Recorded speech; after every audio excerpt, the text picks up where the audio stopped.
Good afternoon and welcome to Fridays with Fustinis. I am Jim, the business owner at Fustinis, and today I'm joined by Denise Wahlberg down in Holland. Beautiful Friday.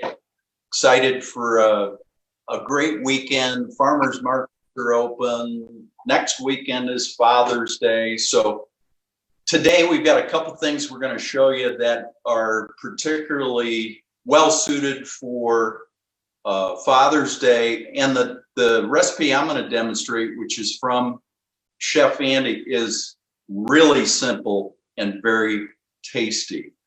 And that is a sriracha maple plank grilled salmon dish. So let me get into this and I'll show you what I've done. I have reduced our maple balsamic vinegar down about a third. It's a quarter cup, I believe, down to a third, and you can see how thick it is. This is going to be the glaze that goes on the salmon, and then we're going to put 3 tablespoons of the Ironfish maple syrup. If some of you have not tried this, you got to try it. We go through these things very fast. Obviously, breakfast, waffles, pancakes, but the bourbon, cask bourbon flavor comes through incredibly well with the syrup. It's from Richard and Sarah Anderson, our friends down at Ironfish, who we have a wonderful relationship and partner with. So we're going to do 3 tablespoons of the syrup. Katie, that means 3 less tablespoons for our waffles and pancakes, but this is going to be well worth it. 2 and 3. And then we're going to do 1 tablespoon of sriracha sauce to give it a little kick.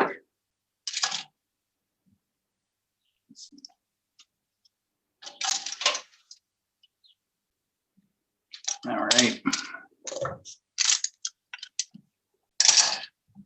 So we'll mix this up and we'll baste the salmon over here to plank and put out on the grill while Denise is showing you the meatballs. So these are 2 pieces of salmon. I've seasoned them with salt and pepper.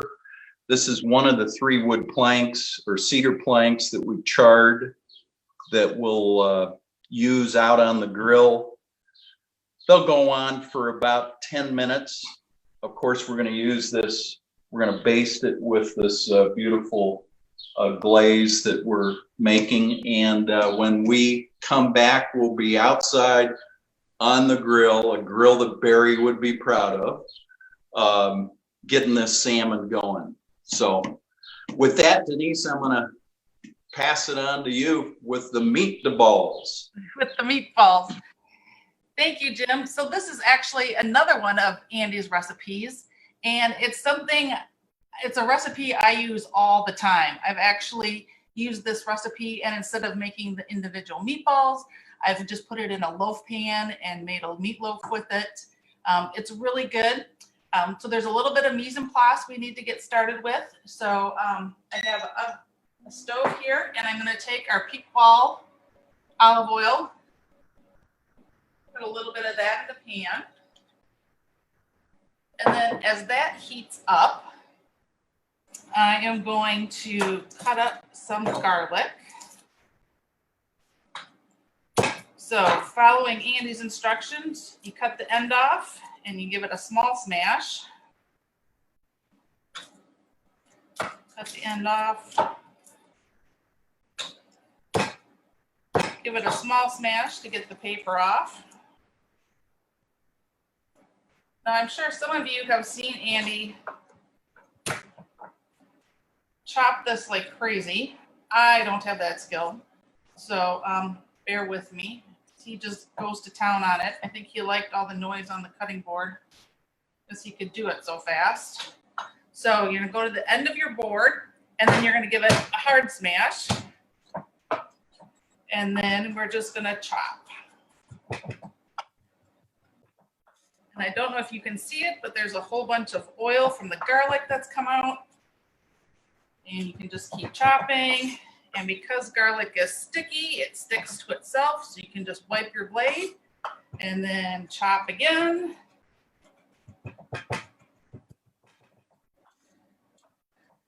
So that is that.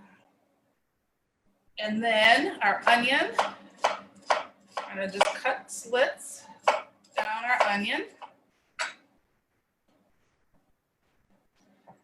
And then we're just going to dice it.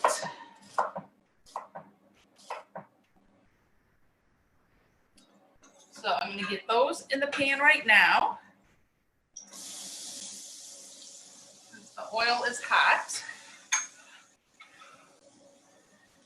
Now the recipe calls for, I believe it's I think it's the garlic oil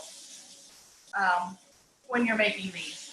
I am going to make them with more of a generic flavor.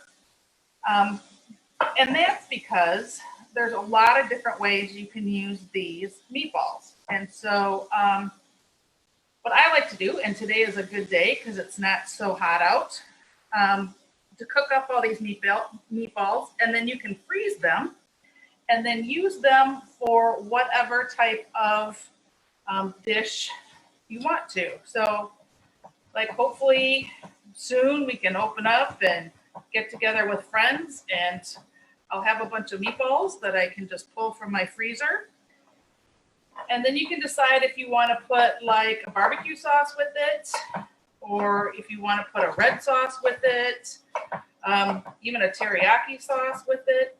So because I use just a single varietal olive oil, I haven't committed to any flavor profile, so that I can use my sauce to give it the flavor that it needs. So I'm just going to do this other half of pepper and get that into the pan. So I know a lot of you have been excited to watch. The one thing about Facebook Live is we don't know who's watching unless you say something. So we would love it. I know the Milligans do a good job of commenting that they're on, but anyone else want to comment? That would be great. Maybe say if you were making these meatballs, what type of sauce you prefer or would like. So we've got these sauteing, my garlic, my onion, my red pepper. So we're just going to cook that for about 5 minutes, just till they get translucent and soft. Meanwhile, I have bread cubes in here. This is just an Italian bread loaf that you can rip into pieces, but I prefer just to cut only because it goes faster. And then to that, we're going to add half a cup of milk.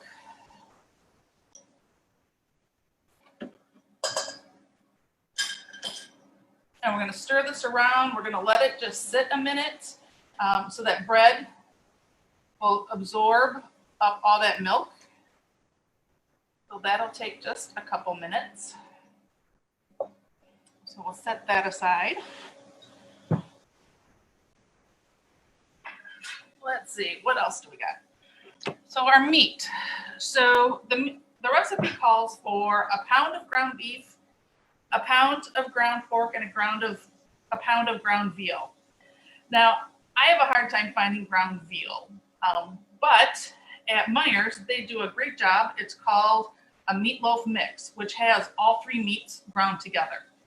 So it's real easy just to grab that, and it's got all your meats that are good to go. So to my meatloaf, or my meat mixture, I'm going to add about half a cup of oats.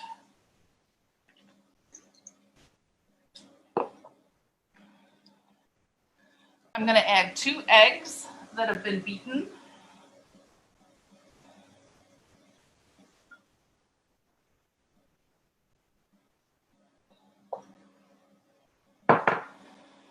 And the recipe calls for oregano balsamic, but I am going to use our Worcestershire, say that bit, Worcestershire.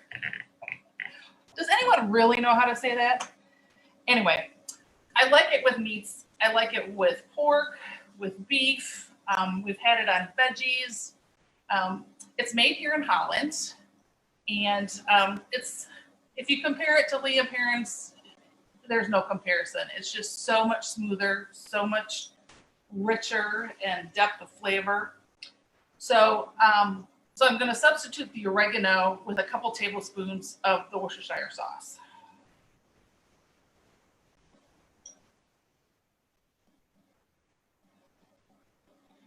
All right, so let me stir this.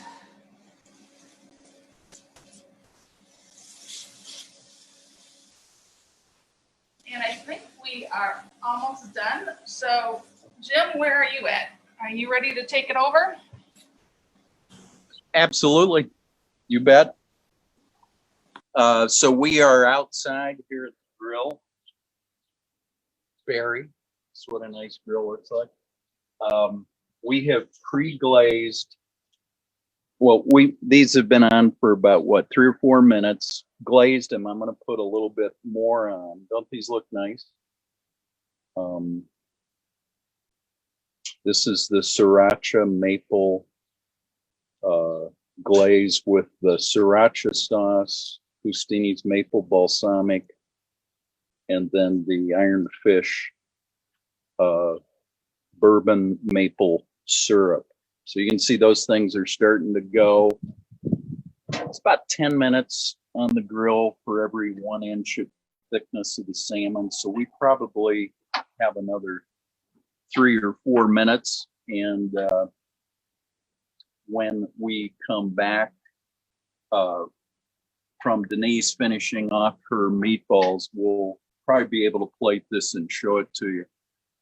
I will tell you that next Friday, we're going to do a special tribute to Chef Andy and put together one of his favorite Father's Day dishes, which we'll announce next week. But that's going to be fun. Friday, 2 days before Father's Day.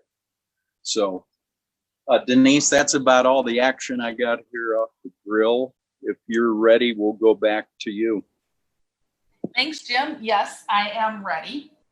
So I took my bread that had soaked in the milk and I added that to my meat. I actually have some cut up parsley that I'm going to toss in here as well. The recipe also calls for some Parmesan cheese, some grated cheese. So we'll put that in there. About 1/4 of a cup, but who's really counting? And then we're going to add our vegetables to the mixture. I've let them cool just a little bit. So put that in there. So this is what I got going on. That's all of our ingredients. And I don't know, I just like using gloves and mixing with my hands. It works so much better. Especially if I'm making hamburgers or anytime I have ground meat like this, I like to use gloves. So we are just going to quick clay. Why does it remind me of Play-Doh?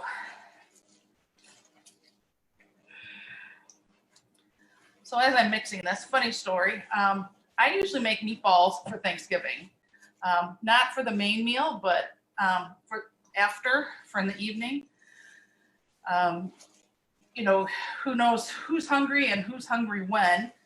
And so I love to make these ahead of time. I just stick them in a crock pot. And so then later in the day, whoever is hungry, they can just help themselves. And I'm done cooking for the day, which is great. So here's my tray. Let's see, I'll move this down. So I've got some already started. So the scoop I have is a 3/4 ounce scoop. Feel free to use bigger, to use smaller. I would say if you're going to use the meatballs as like an appetizer, I would go smaller. But I tend to use them as, you know, the regular meal. So whether you put it with pasta or on rice, I love it with maybe some onions and peppers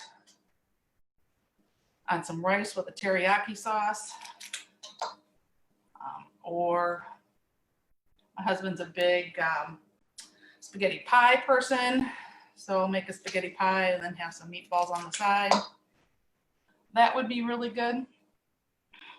So, yeah, if you have any questions about meatballs or salmon, please feel free to comment, and we'll get you an answer, or at least help try to find you an answer.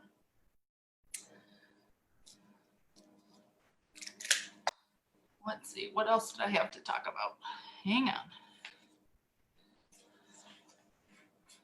Yeah, I already told you I make meatloaf with them, especially in the winter. So especially if you have like the disposable tins. So I'll make a couple, put them in my freezer. So when a neighbor or a friend needs a meal, you got a really quick and easy one to bring over, which is really good. So here are my rolled meatballs. And these will go in the oven. And because they're a little bit thicker, it tends to take closer to 20 minutes for them to get done. And so this is what I have. So these are ones I made up earlier today, ready to go. And then extras, I just put in a Ziploc bag, stick it in the freezer, and then you can pull it out whenever you have people over, whenever that is, or need to bring a dish to pass, or decide, well, I want some with this sauce and maybe some with this sauce. So that's really fun. And actually, I found in my freezer, I already had some barbecue sauce of the mango barbecue sauce. So that's what we're having for dinner. Barry, in case you're watching. That's what I have, Jim.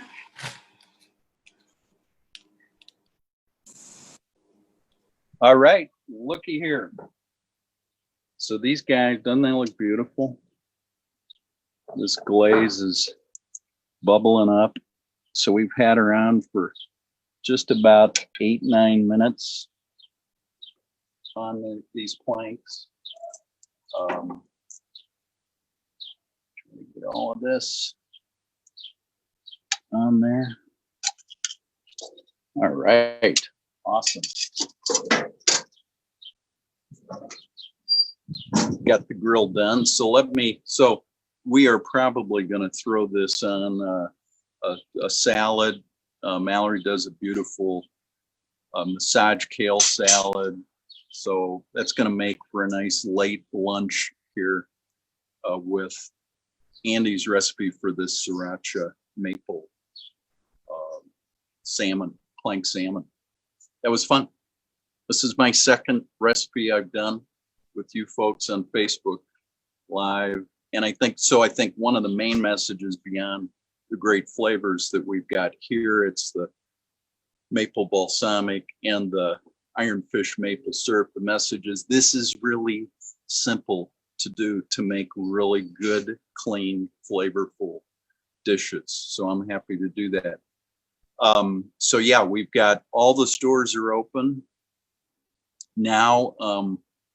We continue to have curbside service for those that want to have contact-free shopping with us, and of course online. We are not by state mandate permitted to offer free tastings in the stores.